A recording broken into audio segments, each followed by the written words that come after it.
사도신경으로 신앙 고백하심으로 9월 11일 둘째 주 예배를 하나님께 드립니다. 나는 전능하신 아버지 하나님, 천지의 창조주를 믿습니다. 나는 그의 유일하신 아들, 우리 주 예수 그리스도를 믿습니다.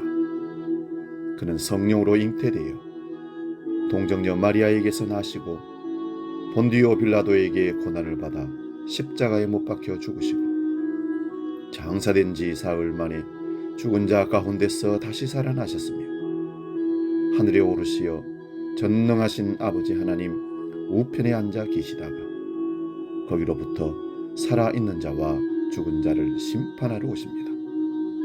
나는 성령을 믿으며 거룩한 공교회와 성도의 교제와 죄를 용서받는 것과 몸의 부활과 영생을 믿습니다.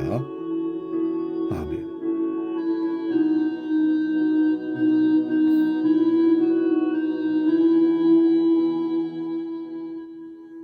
찬송가 438장 내 영혼이 은총 입어 함께 찬송합니다.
오늘 아침 우리에게 주시는 하나님 말씀은 신약성경 누가복음 13장 18절에서 21절의 말씀입니다. 이 말씀 봉독할 때에 살아계신 주님의 음성을 들을 수 있기 바랍니다. 누가복음 13장 18절에서 21절 신약성경 118면에 있습니다. 지금 봉독합니다. 그러므로 예수께서 이르시되 하나님의 나라가 무엇과 같을까? 내가 무엇으로 비교할까? 마치 사람이 자기 채소밭에 갖다 심은 겨자씨 하늘 같으리니 자라 나무가 되어 공중의 새들이 그 가지에 깃들였느니라. 또 이르시되 내가 하나님의 나라를 무엇으로 비교할까? 마치 여자가 가루 서말 속에 갖다 넣어 전부 부풀게 한 누룩과 같으니라 하셨더라. 아멘. 오늘 봉독한 말씀으로 하나님의 나라, 이런 제목으로 말씀을 상고하면서 은혜를 나눕니다. 하나님의 나라라는 말씀은 참 깊고도 넓고도 많습니다. 그것은 하나님의 나라를 이 세상의 어떤 말로도 형용할 수 없을 정도로 크고도 멋있고 우리가 상상도 못할 나라이기 때문에 그렇습니다. 그래서 오늘 우리는 예수님이 들려주신 하나님 나라 이야기를 들으려고 합니다. 예수님은 비유를 사용해서 하나님의 나라를 많이 설명하십니다. 낯익은 것을 통해서 낯설은 것을 설명하시고 일상적인 것을 통해 거룩한 것을 그려 보이시기도 하셨습니다. 하나님의 나라는 무엇과 같을까? 그것을 무엇에다가 비교할까? 적절한 말을 고르기 위해서 잠시 숨을 고르시는 우리 예수님의 모습이 그려집니다. 그러다가 이내 어떤 이미지가 떠오르셨는지 말씀을 시작합니다. 하나님의 나라는 마치 사람이 자기 밭에 갖다 심은 겨자씨 하늘 같으니 자라 나무가 되어 공중의 새들이 그 가지에 깃들였느니라. 이 비유를 통해 하나님의 나라가 어떤 것인지 머리에 그려집니까? 이해가 되지 않습니다. 하나님 나라가 이 말씀으로 상상이 되지 않는다는 말씀입니다. 아마 현장에서 이 비유를 들었던 사람들도 우리처럼 세 가지 측면에서 당혹감을 느꼈을 것 같습니다. 첫 번째 당혹감은 이 얘기가 하나님의 나라에 대한 어떤 정보도 제공해 주지 않기 때문입니다. 두 번째는 겨자를 정원에 심는다는 것은 어리석은 일입니다. 겨자는 잡초이기 때문입니다. 그리고 심겨진 자리가 아무리 척박해도 잘 자라 정원을 온통 차지한답니다. 그래서 겨자를 정원에 심는 사람은 없다고 합니다. 그걸 모르실 리 없는 주님이 이런 말씀을 왜 하셨을까요? 세 번째 당혹감은 초본가 식물인 겨자는 아무리 커도 3m를 넘지 않는데 겨자가 나무가 되었다는 말은 사실과 맞지 않는 것처럼 보입니다. 그러나 우리가 여기 잊지 말아야 할 것은 예수님이 식물학에 대한 얘기, 그 지식을 우리에게 들려주는 것이 아니라는 사실입니다. 비유를 뜻하는 헬라어는 옆에 놓다라는 말입니다. 뭔가 비교 대상이 있어야 우리는 크다 작다, 많다 적다, 아름답다 추하다라는 판단을 할 수 있습니다. 그러니까 이 비유에 등장하는 겨자씨 혹은 겨자풀도 비유의 대상으로 설명하기 위해 사용한 이야기라는 것입니다. 그 비밀을 풀기 위해서는 비유에 등장하는 다른 구절을 주목해야 합니다. 공중의 새들이 거기에 깃들였다는 말입니다. 이 대목에 이르렀을 때 사람들은 다니엘 4장을 연상했을 것입니다. 다니엘 4장을 보면 느부갓네살 왕의 두 번째 꿈 얘기입니다.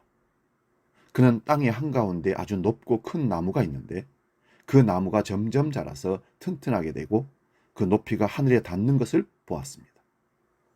나뭇잎은 무성했고 열매는 풍성했습니다. 들짐승이 그 그늘 아래에서 쉬고 가지에는 하늘의 새들이 깃들였습니다. 우리는 이 꿈이 대제국을 건설한 느부갓네살 왕의 자부심을 드러내고 있다고 봅니다. 그러나 그 꿈은 이루어지지 않았습니다. 그는 하늘에서 들려오는 소리를 듣습니다. 다니엘 4장 14절입니다. 그가 소리 질러 이처럼 이르기를 그 나무를 베고 그 가지를 자르고 그 잎사귀를 떨고 그 열매를 해치고 짐승들을 그 아래서 떠나게 하고 새들을 그 가지에서 쫓아내라. 오만에 빠진 느부갓네살 왕의 제국 멸망을 예고하는 꿈이었던 것입니다. 주님은 어쩌면 이 세상의 주인 행세를 하면서 스스로 하늘에 닿는 나무를 자부하는 교만한 로마 제국을 염두에 두시고 계셨을지도 모르겠습니다. 홀로 우뚝 서서 다른 모든 나무들은 안중에도 없는 나무인 로마 제국은 평화의 세상을 연 것처럼 보이지만 로마의 평화, 즉 팍스 로마나는 폭력과 착취로 유지되는 허구의 평화였습니다. 주님은 그런 로마 제국에 대비되는 하나님의 나라를 말씀하고 계십니다. 그 나라는 홀로 우뚝 선 사람들이, 즉 명예와 권력을 가진 자들이 그렇지 않은 자들을, 약자들을 마음대로 지배하는 나라가 아닙니다. 겨자풀처럼 보잘것없어 보여도 자기 생명의 몫을 다해 살아내고 서로의 힘이 되어주고 또 누군가의 품이 되어주는 나라가 하나님의 나라라는 것입니다. 그리고 그 하나님의 나라는 작지만 조용히 자라는 나라입니다. 변화의 속도에 너무 뒤처져도 안 되지만 빠른 변화 속에서도 결코 놓쳐서는 안 될 가치를 굳게 붙들어야 삶이 굳건해집니다. 우리가 예수님의 비유, 특히 하나님의 나라의 비유에 귀를 기울여야 하는 것은 그것 때문입니다. 사람들은 흔히 하나님의 나라를 죽은 이후에 주어질 보상으로 생각합니다. 저 사람은 착한 일 했으니 죽어서 좋은 데 갔을 거야. 저 사람은 예수를 잘 믿었으니 죽어서 좋은 천국에 갔을 거야. 하지만 예수님이 가르치신 하나님의 나라는 우리가 사는 현실 속에서 실현되는 하나님의 통치입니다. 하나님의 나라는 우리가 사는 현실 속에 실현되는 하나님의 통치라는 이 말은 하나님이 주권을 가지고 우리 주인 되어서 인생을 끌어가신다는 말씀이기도 합니다. 한 나라가 되기 위해서는 국민, 주권, 영토가 필요합니다. 국민이 있고 영토가 있어도 주권을 빼앗기면 나라일 수가 없습니다. 그것처럼 하나님이 우리의 주인 되시고 우리 삶의 주권을 갖고 계시다면 우리는 하나님의 나라의 통치를 받는 하나님의 나라인 것입니다. 하나님의 뜻이 다스리시는 곳이 곧 하나님의 나라라는 말씀입니다. 그 나라는 힘과 술수에 기초한 인간의 나라와는 구별됩니다. 누가 높으냐를 두고 제자들 사이에 다툼이 벌어졌을 때 주님이 이렇게 말씀하십니다. 마가복음 10장 42절에 44절입니다. 예수께서 불러다가 이르시되 이방인의 집권자들이 그들을 임으로 주관하고 그 고관들이 그들에게 권세를 부리는 줄을 너희가 알거니와 너희 중에는 그렇지 않을지니 너희 중에 누구든지 크고자 하는 자는 너희를 섬기는 자가 되고 너희 중에 우뜸이 되고자 하는 자는 모든 사람의 종이 되어야 하리라. 아멘. 사람들은 자기가 비판하는 사람을 닮는 법입니다. 가부장적인 아버지 밑에서 자란 아들은 자기는 커서 절대로 아버지처럼 살지 않겠다고 했지만 자식들에게 아버지가 보였던 행동, 양태를 반복하는 자기 모습에 놀라기도 합니다.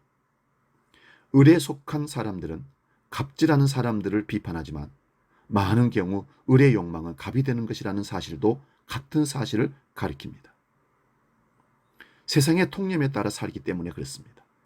예수를 믿는다는 것은 새로운 삶의 법을 받아들이는 것입니다.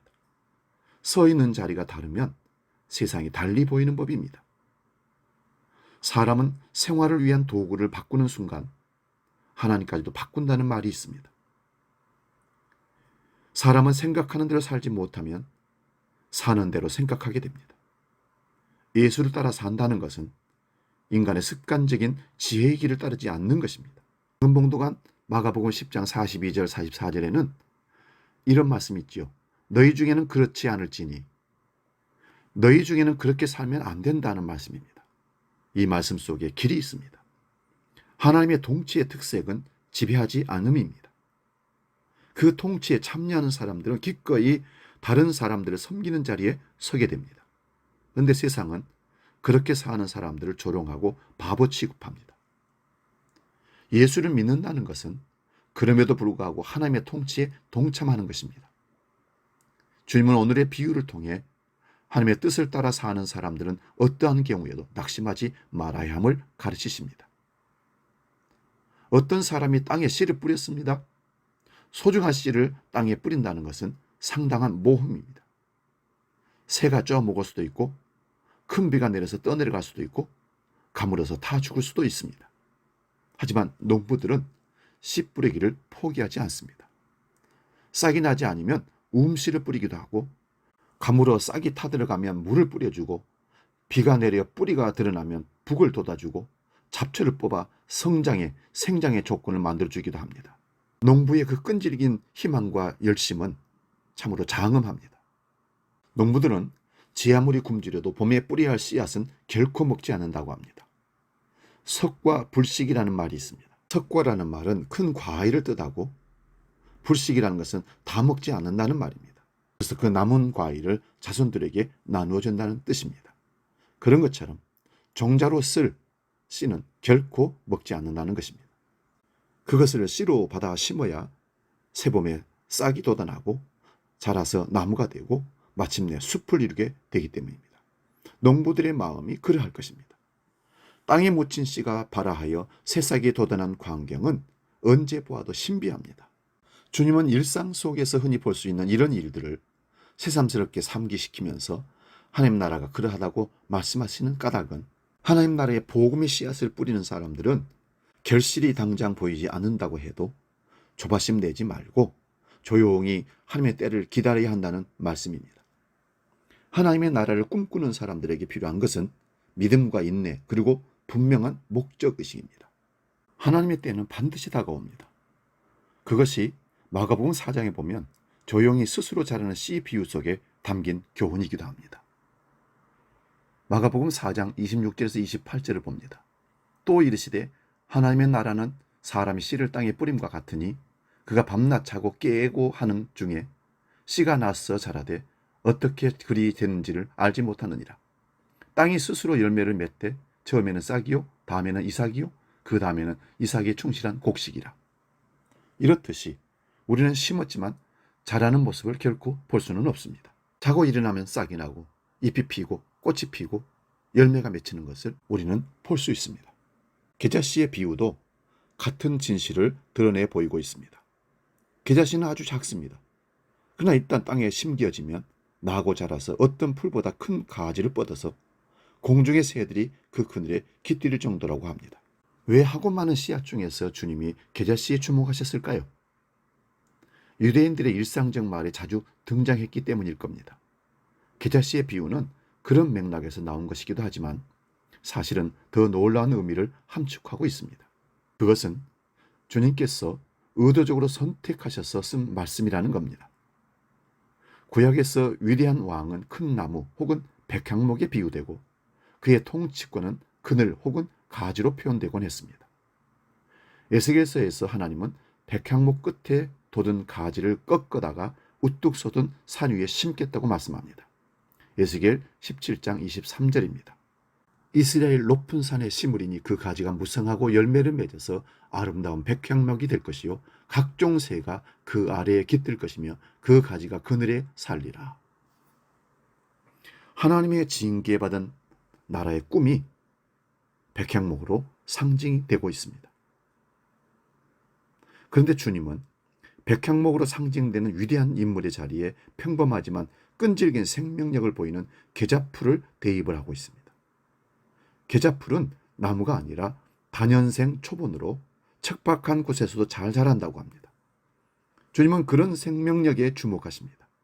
하나님의 나라는 위대한 어떤 존재에 의해서 이 땅에 도래하는 것이 아니라 평범하게 이를 데 없는 사람들, 자기들에게 부여된 생명의 몫을 끈질기게 살아내는 사람들을 통해 도래한다는 사실을 가르치시려는 것입니다. 어떤 운전자가 뇌전증으로 쓰러져 사고에 위험이 있는 것을 보고 자기 차로 막아서 큰 사고를 막아낸 사람들, 술에 취해 길거리에 쓰러진 사람들을 돕기 위해 수고를 마다하지 않는 사람들, 화재가 난 줄 모르고 깊은 잠에 빠진 사람들 깨우기 위해서 애쓰다가 질식해서 쓰러진 사람, 굶주린 사람들에게 따뜻한 밥 한 끼를 대접하기 위해서 나선 사람들, 바로 이런 사람들이 계자풀과 같은 사람들이라고 봅니다.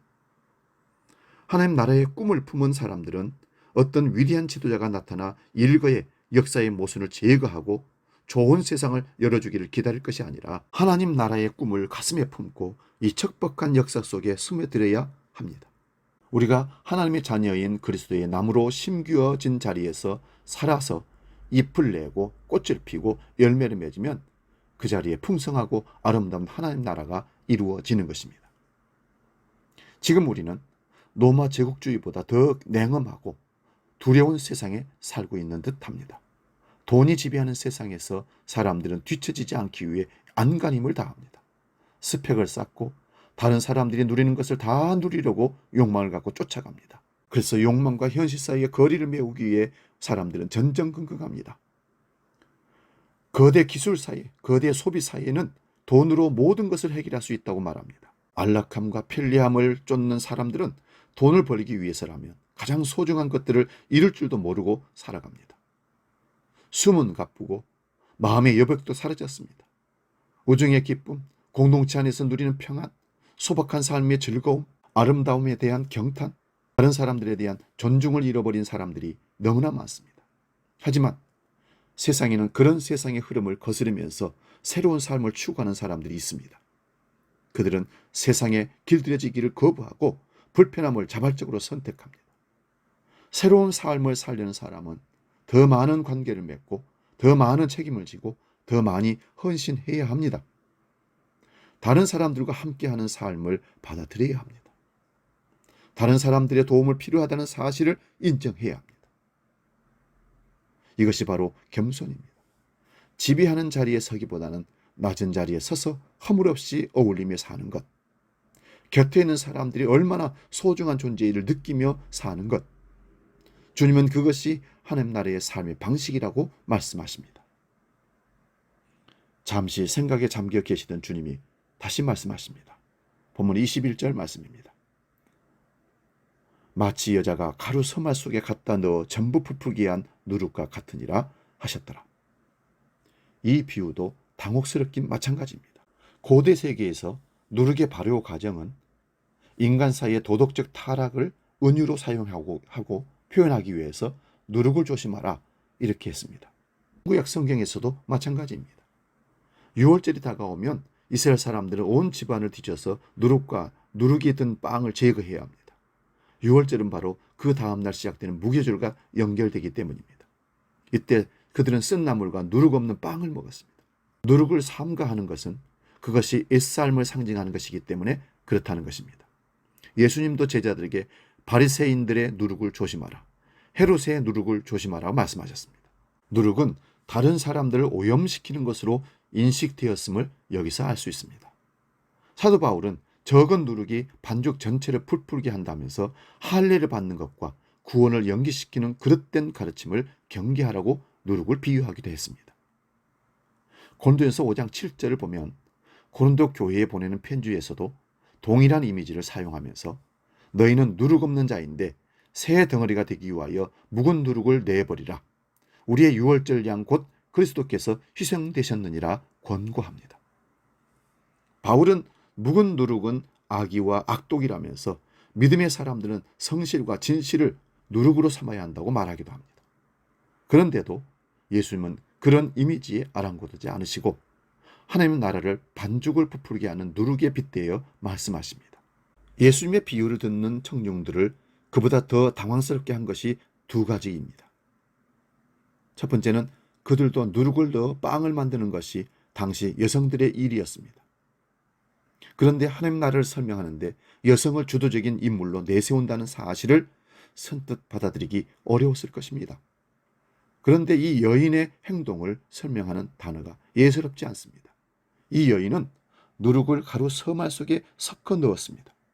섞어 넣다라고 번역된 단어의 기본 뜻은 감추다, 숨기다인 뜻입니다. 매우 의도적인 표현입니다. 예수님은 이 여인을 옛세계 한복판에 새로운 세계의 씨를 심는 사람으로 등장시킨 것입니다.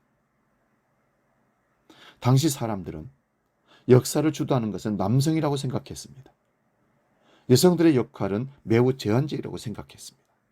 그러나 예수님은 역사의 그늘 속에서 묵묵히 일해온 여성들, 세상의 아픔에 누구보다도 깊이 공감할 줄 아는 여성들을 하나님 나라 일꾼으로 소개하고 있습니다.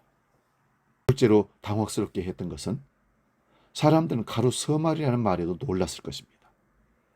당시의 부피 단위와 꼭 일치하는 것은 아니지만 대체로 그 정도 분량을 가리킵니다. 상당히 많은 양입니다. 한 가족이 먹기 위해 만드는 빵이 아님을 우리는 여기서 알 수 있습니다. 그런데 서말이라는 표현은 우리에게는 익숙하지 않을지 몰라도 예수님의 청중들에게는 익숙한 것이었습니다. 이것은 천사들이 이삭의 탄생을 예고하는 창세기 18장에 등장합니다. 어느 날 아브라함은 자기 장막 앞에 서 있는 낯선 사람들을 집으로 초대합니다. 그리고 음식을 장만할 테니 좀 잡수시고 기분이 상쾌해진 다음에 길을 떠나시라고 고민합니다. 창세기 18장 6절을 보면 아브라함이 급히 장막으로 가서 사라에게 이르되 속히 고운 가루 세 스아를 가져다가 반죽하여 떡을 만들라 하고 부탁합니다. 여기서 보듯이 서말 혹은 세 스아는 뭔가를 새로운 일이 벌어지는 것을 경축하기 위한 잔치를 암시합니다. 예수님이 계시는 곳 어디서나 잔치가 벌어졌습니다. 요한복음이 전하는 예수님의 밥상 공동체가 연상이 됩니다. 베데스다 들녘의 오병이의 축제는 예수 운동이 밥상 공동체 운동이라고 볼 수 있습니다. 음식을 함께 나눈다는 것은 참으로 중요한 일입니다. 한솥밥을 먹는 사람들이 식구입니다. 그들은 밥만 같이 먹는 것이 아니라 기쁨과 슬픔도 함께 나눕니다. 부활하신 예수님께서 디베라 바다로 돌아간 제자들을 찾아간 이에게서도 주님은 빈 그물질에 지친 제자들을 위해서 해변에 숯불을 피우고 떡과 물고기를 구우셨습니다. 그들을 식구로 받아들이신 겁니다. 그들의 잘못이나 혹은 신의가 없음을 꾸짖지 않으셨습니다. 오히려 그들의 인간적인 연약함까지도 감싸 안으셨습니다. 그 가히 없는 사랑이 제자들을 변화시켰습니다. 사랑하는 여러분, 하나님의 나라는 이렇게 새로운 삶이기에 잔치가 벌어지는 것입니다. 어떤 사람이 예수님께 주님, 구원받을 사람이 적습니까? 라고 물었습니다.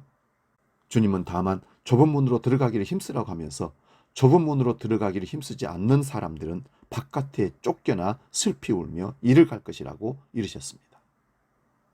하지만 이것이 끝이 아닙니다. 오늘 본문 뒤인 누가복음 13장 22절에 30절을 보면 하나님의 백성으로 여기지 않았던 사람들이 동과 서에서 또 남과 북에서 와서 하나님 나라 잔치에 앉을 것이라고 말씀하십니다. 좁은 문을 통과한 사람들이 벌이는 행복한 잔치, 이 잔치가 머리에 그려집니다. 계자나무 위아래에서 벌어지는 천국잔치, 하나님 나라 잔치입니다. 공중의 새들이 계자나무에 안긴 셈입니다. 세상은 사람들에게 장밋빛 환상을 심어주면서 누구보다도 우뚝한 백형목이 되라고 말합니다. 그러나 예수님은 다른 사람들과 함께 삶의 기쁨을 나누며 살라고 우리에게 권면하십니다.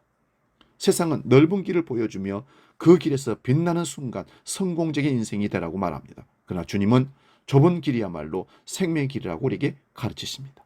세상을 보고 원망이나 한탄하지 말고 주님은 우리가 할 수 있는 일을 그 자리에서 그저 시작하라고 하십니다. 탐욕과 이기심의 누룩을 제거하고 하나님 나라의 누룩이 되라고 말씀하십니다. 심는 것은 우리들이지만 자라게 하시는 분은 하나님이십니다. 믿음으로 산다는 것은 나의 가능성에 의지해 사는 것이 아니라 하나님의 능력을 신뢰하며 사는 것이 믿음입니다. 사랑하는 여러분, 이 가을에 우리 삶이 하나님 안에서 아름답게 무르익어가기를 축원드립니다. 이 시간 복음 찬양 먼저 그의 나라와 의를 구하라 찬양하고 기도하고 마치겠습니다.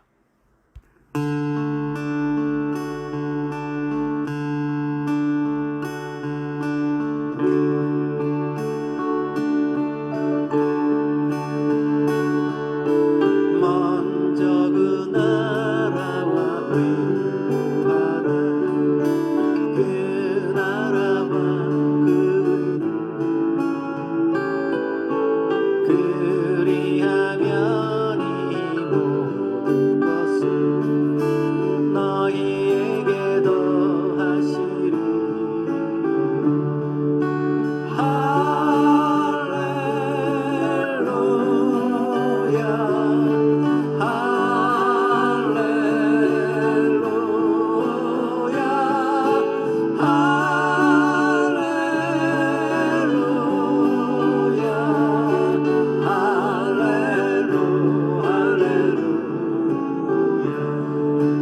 사람이 떡으로만 살고 아니요 하나님 말씀으로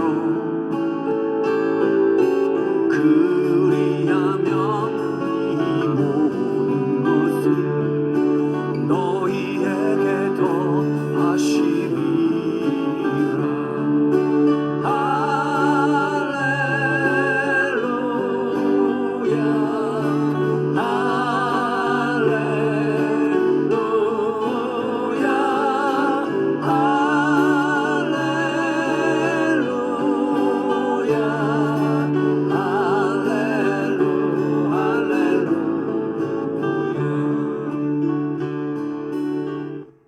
기도하겠습니다. 하나님 아버지, 하나님의 나라는 우리가 죽어서 가는 비밀의 공간이 아니라 이 땅에 사는 세상 가운데 우리 마음속에 통치로 이루어지는 것을 믿습니다. 주님을 모시고 사는 모든 삶의 현장에서 하나님 나라를 이루고 천국의 기쁨을 누리는 우리 모두가 되게 하여 주옵소서. 그래야 하나님의 뜻이 하늘에서 이루어진 것 같이 이 땅에서도 이루어지는 하나님의 뜻을 체험케 하여 주시옵소서. 날마다 우리 삶 가운데 삶의 현장에 하나님 나라가 이루어지는 광경을 꿈꾸며 하나님 나라 백성으로 이 땅을 살아가게 하여 주옵소서. 이어서 오늘 드려질 헌금을 놓고 봉헌 기도합니다. 살아계신 아버지 하나님, 추석 명절을 우리에게 주시고 또 가족을 만나고 이 명절 끝에 주일을 맞아 함께 예배하는 귀한 백성들이 물질을 구별하여 하나님께 드립니다. 이 물질에 믿음을 담아 싸우니, 신앙 고백을 담아 싸우니 흠양하여 주시고 하나님 원하시는 대로 하나님 나라 확장에 쓰임받는 물질 되게 하여 주옵소서. 신앙의 기준인 11조를 드립니다. 신앙 삶의 원리인 감사의 예물을 드립니다. 사명과 의지를 담아서 선교헌금을, 건축헌금을 드립니다. 사용하신 목적대로 하나님 받아 흠양하여 주시고 드리는 손길마다 기억하심으로 삶의 현장에서 채우신 이가 하나님이신 것을 믿고 그 경험을 할 수 있도록 주여 인도하여 주옵소서. 예수님의 이름으로 축복하며 기도하옵나이다.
교회 생활 소식 안내합니다.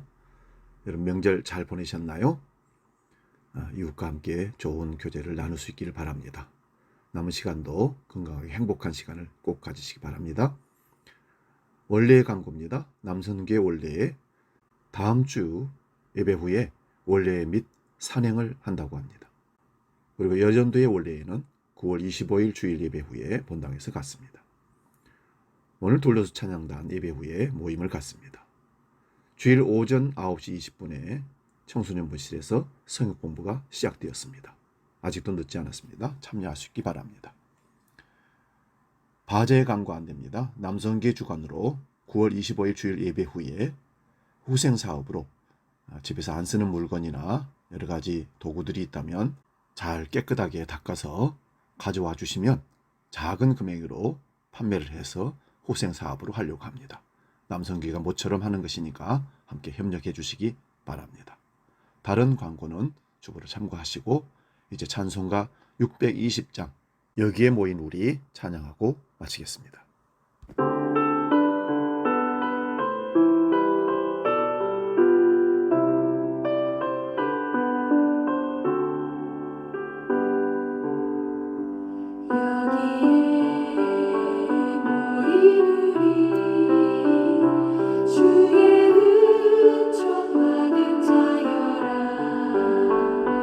주께서 이 자리에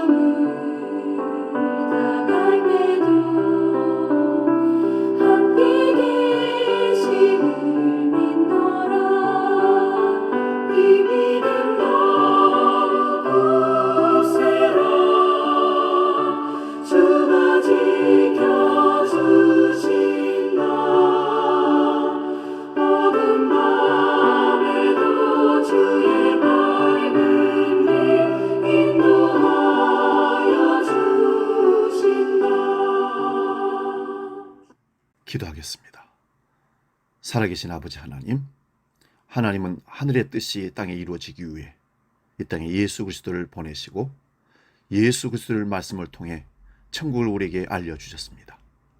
이제 우리 가운데 천국이 이루어지기를 원합니다. 우리가 있는 곳에 천국이 이루어지기를 원합니다. 인정하든 인정하지 않든 하나님의 나라는 오고 있다는 사실을 깨닫고 하나님의 주권적인 통치를 받아 이 땅에서 주님이 원하시는 삶을 살아내는, 그래서 천국의 삶을 사는 우리가 되게 하여 주시옵소서. 오늘도 지옥 같은 인생을 살아가는 인생들에게 예수 그리스도를 소개하여 복음을 전하여 그들도 천국을 이루고 이 땅에서 천국을 맛보고 천국 가는 하나님의 나라 백성 되게 하여 주시옵소서. 이제는 우리 주 예수 그리스도의 은혜와 아버지의 크고 놀라우신 사랑과 성령 하나님의 지키시고 도우시고 인도하신 크신 역사가 하나님 나라가 이 땅에 이루어지기를 간절히 소망하며 그 천국 이루는 도구로 사용되기를 원하고 작정하는 모든 성도들이 위해 영원히 함께 하시기를 간절히 축원하옵나이다. 아멘.